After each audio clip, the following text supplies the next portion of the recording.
Assalamualaikum warahmatullahi wabarakatuh.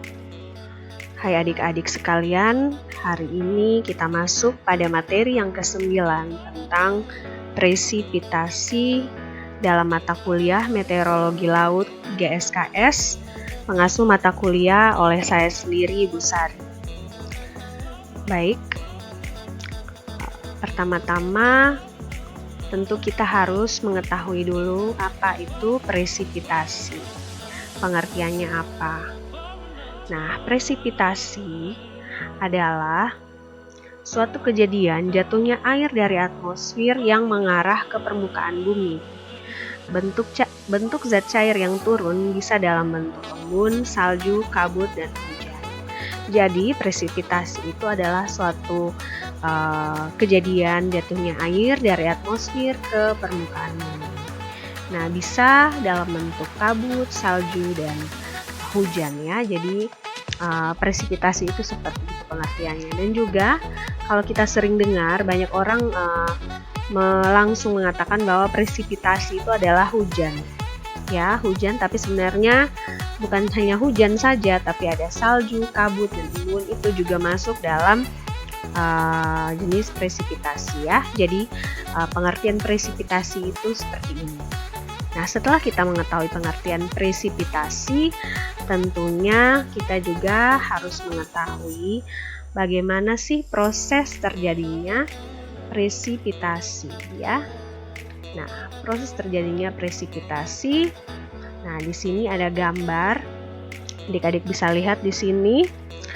Proses terjadi presipitasi ini hampir sama kaitannya dengan materi sebelumnya, yaitu awan, tentang proses terbentuknya awan ya, siklus hidrologi. Nah, ini juga terjadi dalam proses presipitasi ya, jadi hampir sama kurang lebih, yaitu kita lihat di sini air laut dan air yang ada di darat, baik dari danau maupun air tanah itu mengalami yang namanya evaporasi atau penguapan. Nah, penguapan evaporasi ini terjadi karena adanya panas dari sinar matahari yang sampai ke bumi. Nah, proses penguapan dari air-air yang ada di permukaan bumi ini akhirnya naik ke atmosfer dan terbentuklah massa seperti ini yang adik-adik lihat. Ini dia membentuk awan. Nah, lama-kelamaan uap air yang terbentuk ini massanya semakin berat dan akhirnya di awan ini terjadi kondensasi yang menyebabkan turunnya butir-butir air hujan tadi. Nah, kalau di darat dia turun dalam bentuk hujan, kalau di daerah kutub, kalau di daerah yang panas dia berupa hujan biasa ya, gerimis seperti itu. Tapi kalau di daerah kutub bisa juga yang turun itu dalam bentuk salju ya, hujan salju, hujan es. Nah, ini presipitasi yang terjadi di daerah kutub seperti ini. Jadi semua itu terjadi karena adanya kondensasi ya antar awan. Nah, kemudian setelah terjadinya hujan tadi, air hujan itu kemudian meresap lagi ke dalam tanah. Nah, atau ditampung lagi oleh laut dan danau, kemudian terjadi lagi penguapan dan seterusnya. Jadi ini proses terjadinya presipitasi ini seperti ini. Sama dengan proses hidrologi ya. Kurang lebih seperti itu. Jadi ini adalah gambaran umum dari terjadinya proses presipitasi di bumi seperti ini. Lalu kita lanjut lagi. Setelah kita mengetahui proses presipitasi, kita juga perlu mengetahui klasifikasi dari presipitasi. Nah, yang pertama kita lihat di sini presipitasi horizontal ya. Presipitasi horizontal itu adalah dibentuk di atas permukaan bumi dan tidak dapat diukur oleh penakar hujan.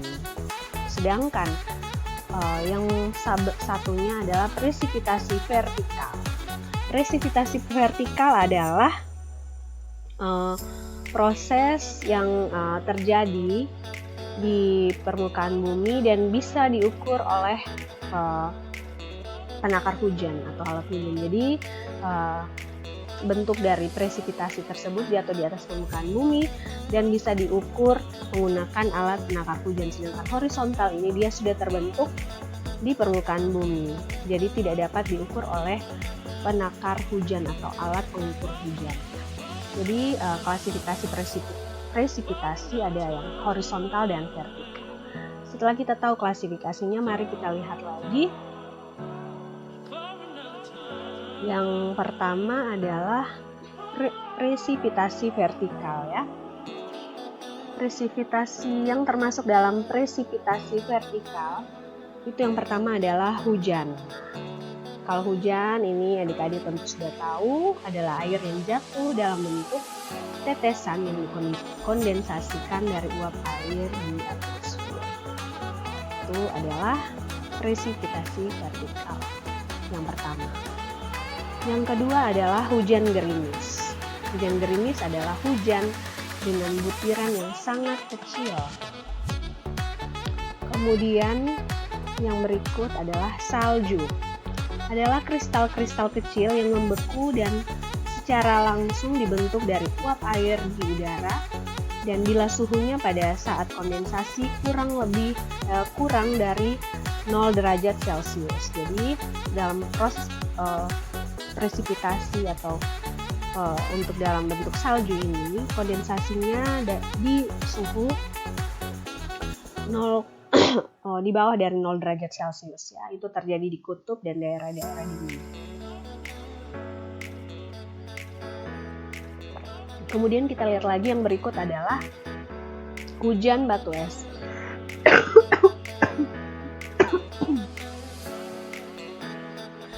Hujan batu es ini juga merupakan gumpalan es kecil yang kebulat-bulatan dan terbentuk selama hujan badai. Nah, ini juga terjadi di daerah-daerah tertentu yang ada di bumi,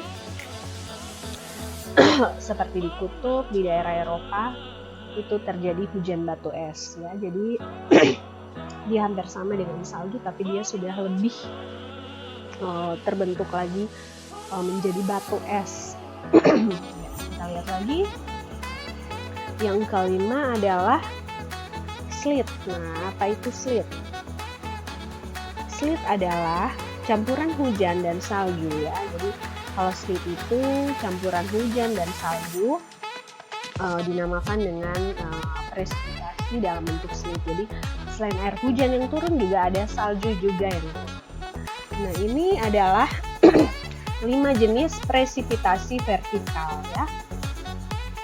Lalu kita lanjut lagi ke yang berikut adalah presipitasi horizontal. Nah, yang pertama presipitasi horizontal adalah es ya. Es merupakan salju yang berbentuk padat. Jadi salju yang sudah jatuh, kemudian di permukaan bumi itu terbentuklah yang namanya es ya. Lalu ada juga yang kedua adalah kabut, yaitu uap air yang dikondensasi menjadi partikel-partikel air halus di dekat permukaan tanah. Ini adalah kabut. Yang ketiga adalah embun beku. Bentuk kabut yang membeku di atas permukaan tanah dan vegetasi. Jadi ini biasanya terjadi di tempat-tempat yang vegetasinya bagus, misalnya di hutan-hutan yang banyak sekali ditumbuhi oleh berbagai jenis tumbuhan. Itu biasanya terjadi yang namanya embun sampai embun membeku ya. Jadi itu kabut yang membeku di atas permukaan tanah dan vegetasi. Kemudian yang keempat adalah embun juga. Kalau embun ini dia adalah air yang dikondensasikan sebagai air di atas permukaan tubuh yang dingin atau permukaan tanah dan vegetasi, terutama di malam hari. Embun akan menguap di kala pagi, dan jadi dia hanya terjadi, kalau embun ini dia hanya terjadi di saat malam hari, dan di pagi hari dia akan mengalami penguapan atau hilang. Kemudian yang terakhir adalah kondensasi pada es di dalam tanah. Nah, kondensasi ini juga menghasilkan presipitasi ya. Presipitasi dari udara basah yang mengalir di atas lembaran es dan pada saat sedang di dalam beberapa sentimeter di bagian atas permukaan tanah. Jadi ini terjadi di dalam tanah ya. Juga ada terbentuk namanya kondensasi pada es di dalam tanah.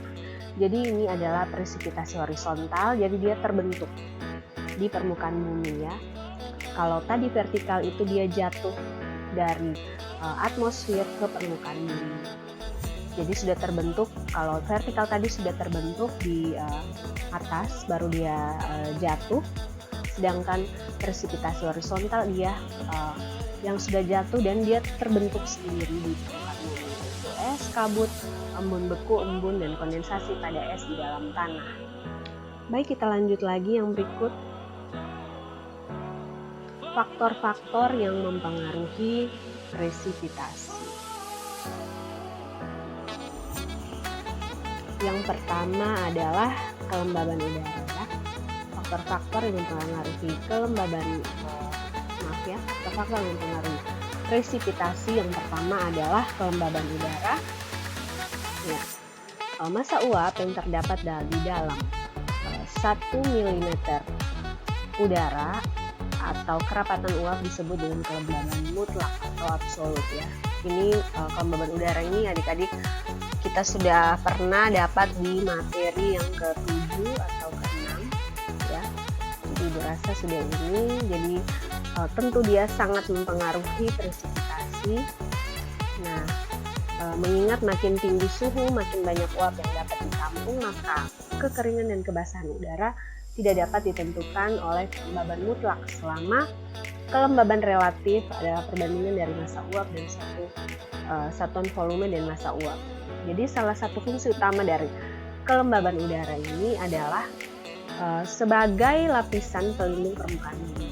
Kelembaban udara juga dapat menurunkan suhu dengan cara menyerap dan memantulkan sekurang-kurangnya setengah dari radiasi matahari, gelombang panjang dan dari permukaan bumi pada waktu siang dan malam hari.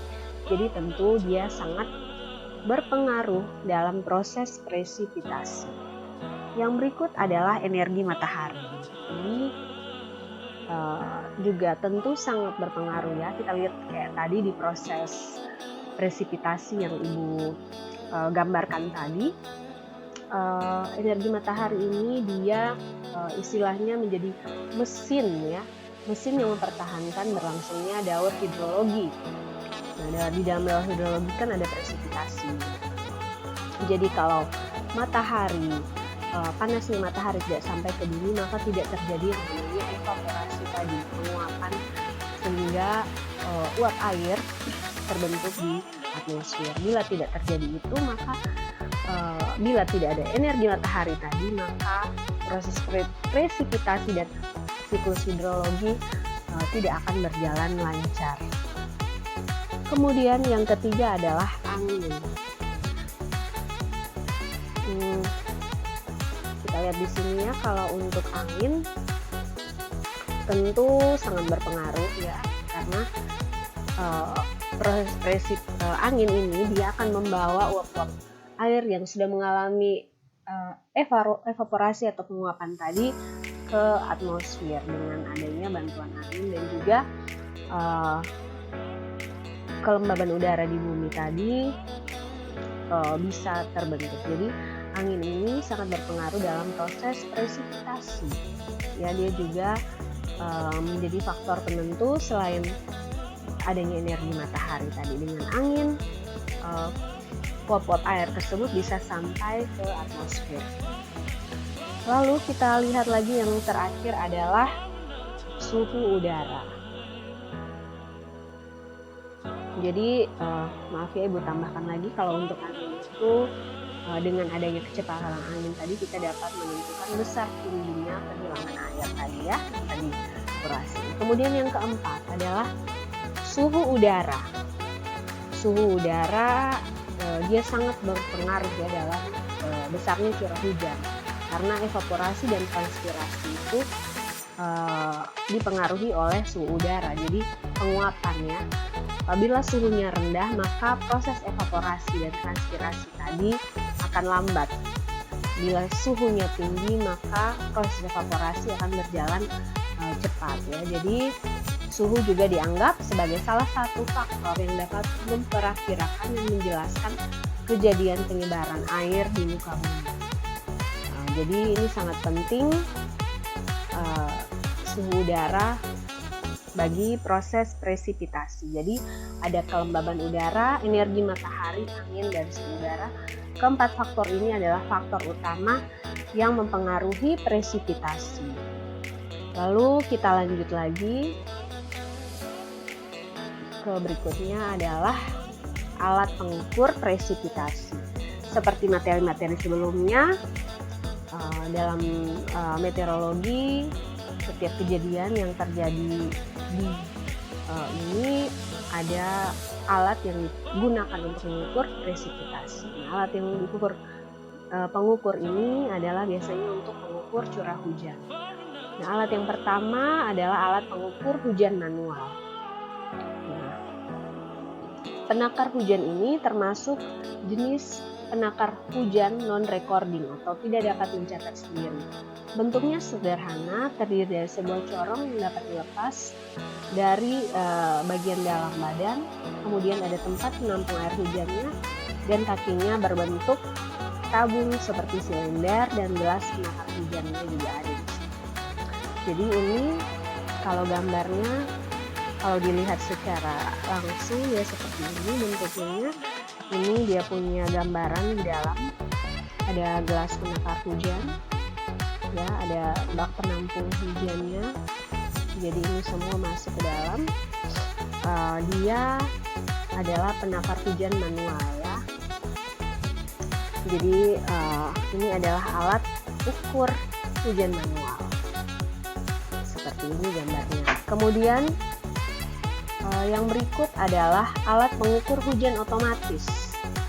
Nah, alat pengukur hujan otomatis ini gambarnya seperti ini, adik-adik bisa lihat. Ini biasanya ada di kantor BMKG, BMG itu biasanya ada. Ini merupakan alat penakar hujan yang dapat mencatat sendiri jika hujan turun, air hujan masuk melalui corong kemudian terkumpul di dalam tabung tempat penampung tadi, kemudian air menyebabkan pelampungnya serta tangkainya terangkat atau naik ke atas. Pada tangkai pelampung terdapat tongkat pena yang gerakannya selalu mengikuti tangkai pelampung. Gerakan pena dicatat pada pias yang ditekan atau digulung pada silinder jam yang dapat berputar dengan bantuan tenaga VR. Nah, ini adalah gambar alat penakar hujan otomatis. Jadi ini semua alat yang baik penakar hujan manual maupun otomatis itu ditaruh di tempat di lapangan, tempat yang turunnya hujan lalu bisa digunakan ya. Jadi kalau yang ini dia bisa mencatat sendiri, kalau yang manual tadi tidak bisa dicatat sendiri ya. Jadi ada dua ya untuk pengukur presipitasi, yaitu alat pengukur hujan manual dan alat pengukur hujan otomatis. Nah, untuk materi presipitasi kurang lebih seperti ini. Tadi adik-adik semua sudah tahu tentang pengertian dan proses terjadinya presipitasi, kemudian jenis-jenis presipitasi baik vertikal maupun horizontal, dan faktor-faktor yang mempengaruhi presipitasi tadi ada 4, yaitu angin, energi matahari, kelembaban udara, dan suhu udara. Nanti akan ada tugas yang Ibu berikan untuk adik-adik kerjakan di kolom komentar dari video ini. Nah, ini adalah referensi yang Ibu gunakan untuk membuat video materi ini. Adik-adik bisa mencari lagi dari bebas dari referensi manapun yang berkaitan dengan presipitasi. Bila materi yang diberikan ini belum begitu lengkap, silahkan. Dan demikian mungkin Ibu pikir untuk materi presipitasi. Selamat belajar, sampai ketemu di materi selanjutnya. yang ke-10 ya. Demikian, wassalamualaikum warahmatullahi wabarakatuh.